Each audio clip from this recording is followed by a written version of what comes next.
I'm Jamie Fenton, a software engineer. I've been spending the last couple of months working on a project called Downrush. And Downrush runs on a FlashAir card, which is made by Toshiba. It actually is a SD card like the kind you put in your camera, except it also has Wi-Fi inside, so it can host a little web server, which a lot of people have been hacking on, including myself. And what you see over here on the left side of the screen is what you see right after you insert the card into the Deluge and uh, turn it on and give it a, oh, I don't know, 20 seconds or so to power up. You'll see this list of files here. Actually, they're all directories at this level because this is the root directory of the card that I'm working with at the moment. Now you can go into any of the directories by clicking on them, and like here you can look at the kit directory, which has all the XML files for all the drum kits, songs, and here I'll go actually into a song here so you can get an idea of what the next aspect of this is, which is that you can actually jump into sub-editors, one for songs and kits and synthesizers, and there's another one for samples that I'll demonstrate in turn. Anyway, to back up, um, here we are at the root level. Down here at the bottom, you have some buttons you can push. So, like, let's if I go into my test directory, which is obviously for testing, I can go click on a file, set its check mark, and then I can come down here and say remove it or rename it. I can go rename it. I can go rename it to something else. Add a character to the end, and you see I've been able to change the name of the file without actually having to go to the Deluge and popping the SD card out and sticking it in my computer and diddling with it, and then putting it back with the changes in it. You can also upload files in bulk. So if you've got a drum kit, you don't have to upload each file together. I've created a little demo of that here, which what I'm going to do is I'm going to drag it over and drop it in. You can see there's a thing called test file there. I drop it into this yellow area, and then you'll see it uploaded a new directory, and you go into it, and it's got 4 files in it. Again, I can go, if I just click on a file like HMBell, you'll hear it play back, and you can also download it, which is very handy for previewing samples and so forth. But you can also go and click over here and go into the Waverly sound editor, which you see is now showing it as a graph of samples over time. You can play it back here and do a variety of things. You can select it and run it through things. I'll go demonstrate Waverly in more detail later. But in any case, coming back here, come back, and we'll go back and look at the songs that I almost had us look at before. In this case, this is a song I made pretty recently, and it actually shows a number of the features of how notation works. So what you see if you look at the top is, let's see, make sure we're still going.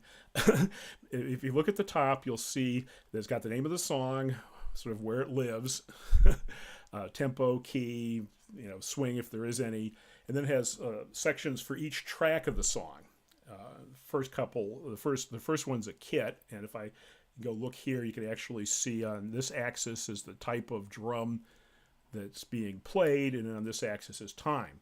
Now, I'm also having color codes because one of the features that went into version 1.4 of the Downrush firmware is the ability to make tracks conditional so that you can make them either randomly conditional or conditional on a certain repeat pattern. So I use color to designate how likely something is to happen, if you will.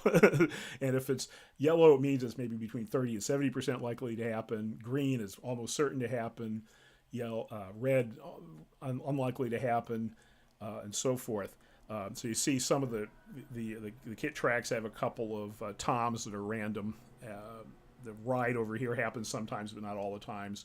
And I similarly have one note of the kick drum that's doing that. Now, if we go down, we can see other tracks for other purposes.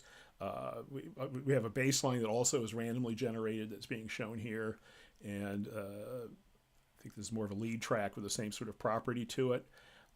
Then I get down to the bottom, and you can actually see a track that has, I guess it's called an automation recording in it, where you press record and change the setting over time. So what you're seeing here is a graph of the low pass filter frequency changing over time in parallel to when this particular A4 note is being played on patch 75A, which is called brassy pad. And I'll go play all this back in a minute so you can see what it all sounds like. I have to come over here and let's see, I'm on 97. Boop, boop, boop, boop. So I got to come up here, load 97A. That sounds good. And then we'll start playing. Here's the pad. You can see it sort of, you hear the filter changing. You hear the bass line and the drums. It's a little subtle, but you'll be able to hear some variations in how they're being played back. Now, one very handy thing to do, which is the score editor will let you get away with, is you can actually, if you click on one of these icons here, you get a copy the contents of that track onto the clipboard. So if I wanted to, in particular, I could actually even use this to go to a different score, open that up, say take a track out of there, come back to the one we were on, come down here to the bottom, there's a little place you can paste things in, and you paste it in, and then boom, you've now moved a track from one song to another, which is actually not particularly easy at the moment, is with the way the things have been set up. So if I then come up here, there's a save button. I'll go press that, and it'll let me pick what I want to save it. I'll call it 97B, so that we don't stomp on what we already have, and it's classic save dialogue we have here. So I click on that. Now if I come back here to the Deluge, and you'll see 97B's there, and I play it.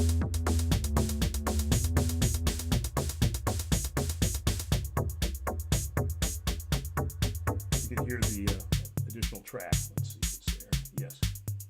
Yeah, right, because the drone track was the one that was live before. So now you're hearing a track pasted in from another song. Let's see, a few other tricks. Oh, okay. If you go to the bottom, you'll see this thing. It looks like the periodic table, as we call it. And what this is it's display of all the synthesis parameters that are available for the synthesizer, and it's all laid out in the same format that the shortcuts are on the keyboard.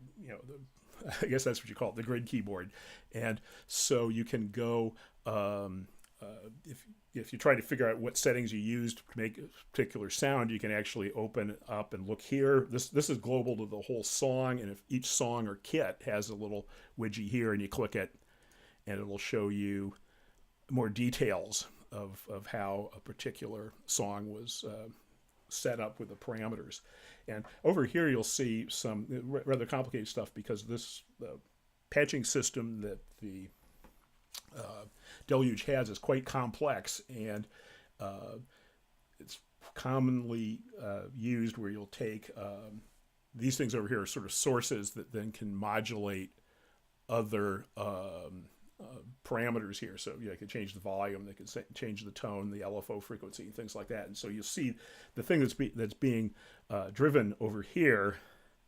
I mean, the source is over here, and then the destination will be listed as one of the items here. So like modulator volume 50, modulator volume 50, which is what this top thing says that that this particular item, which is I'm having trouble reading, envelope 2 is going to the modulator, is modulating the volume at full strength, which is 50.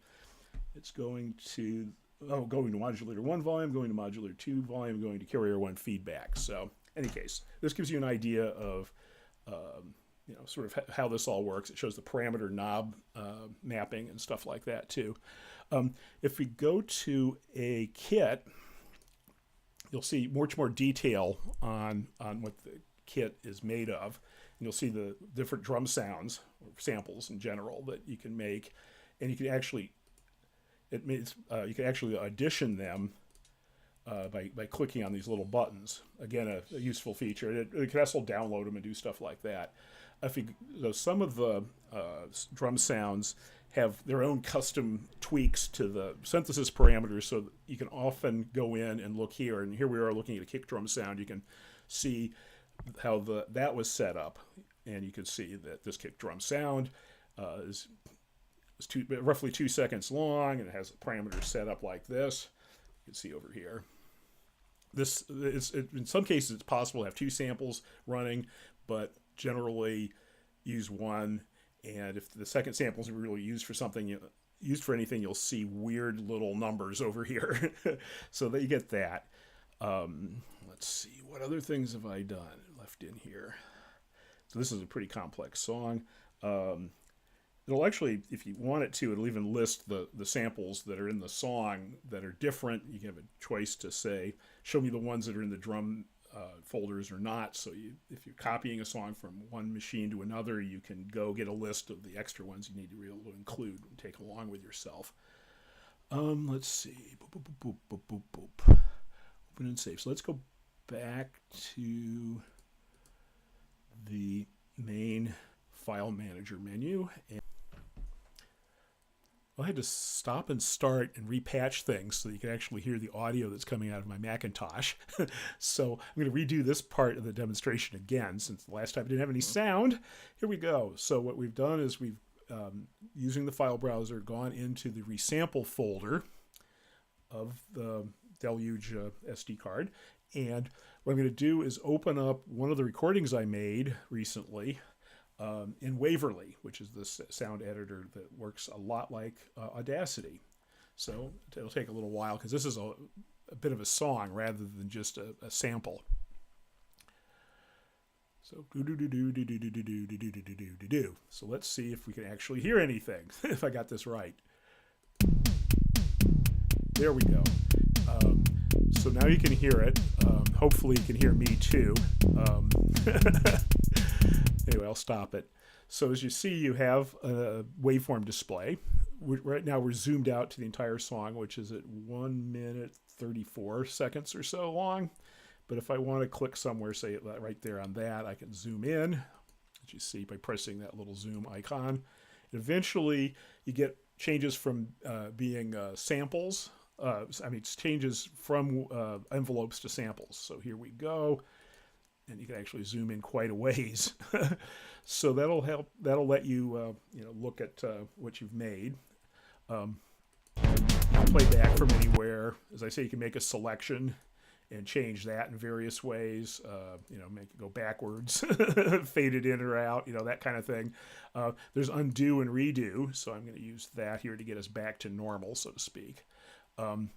Let's see, you can also, let me back up a little bit more. You can also select, select that waveform there, copy it onto the clipboard, go somewhere else, paste it in a couple of times, and then you play it back.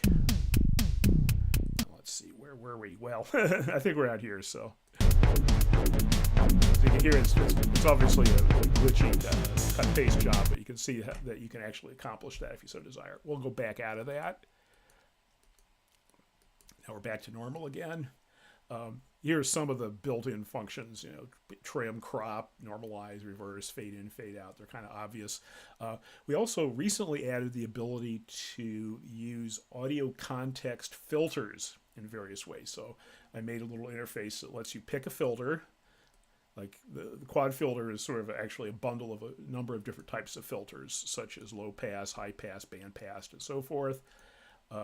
If you have audition checked, which it comes up automatically, you'll be able to hear what the sound of that, what the effect of that filter is.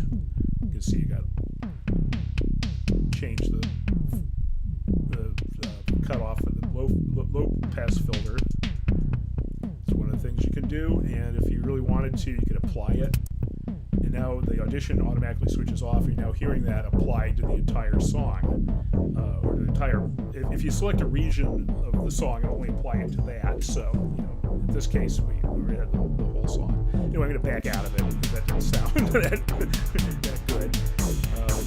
Then we'll go close it and go on to a reverb. We'll try that next.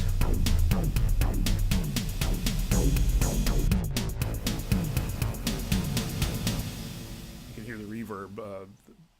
The audio context system has a very sophisticated reverb system, but we're creating our own impulse sample dynamically here. But you could conceivably take impulse samples of anything and use those. If I go add that, anyway. So that was the reverb. Now we'll go to delay. Same kind of concept. Just change various parameters of it.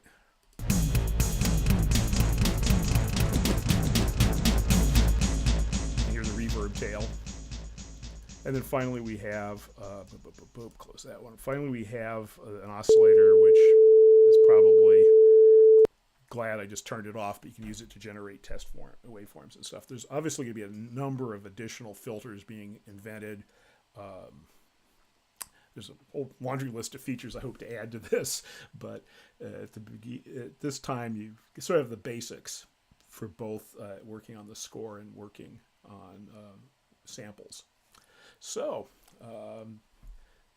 Downrush, it's called. It's available on GitHub at the moment, but we're going to distribute it more widely and more end-user friendly form. In particular, I hope a couple of weeks to have out custom Toshiba SD cards with the software pre-installed. So the installation process so far is kind of complicated. You have to figure out how to open a hidden directory and look for a hidden file and do a couple other silly things which are beyond the comprehension of most mere mortals, but we'll hopefully have pre-installed card. I'm hoping to make lots of updates and add zillions more features as we go. So, see you next time.